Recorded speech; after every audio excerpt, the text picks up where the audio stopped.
Welcome to the Rim Break Rodeo. We hope this video helps. You start inside Chrome DevTools, open the Performance panel, and prepare the environment.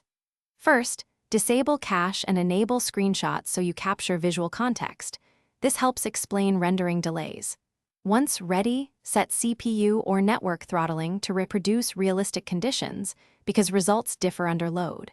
Then hit Record and perform the user actions you want to analyze. Keep interactions focused so traces are clear. Short recordings reduce noise, and that gives you a clean baseline to inspect. While recording, exercise the exact flow that feels slow so you capture relevant tasks. After you stop, use the flame chart to see stack depth and timing, and switch to bottom-up to find functions that consume most CPU time. This shows why frames dropped. Make sure to inspect main thread activity, layout and paint events, and the event log for long tasks. Once done, correlate screenshots to timing so you can match visible jank with specific calls or scripts.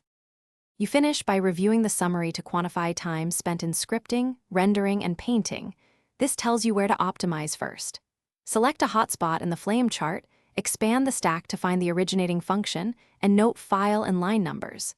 If you need team review, export the trace as a JSON file or compare runs to measure improvement. If symbols or stacks are missing, make sure source maps and record allocation stacks are enabled. That fixes many visibility issues. Thanks for watching. Consider subscribing if we helped you.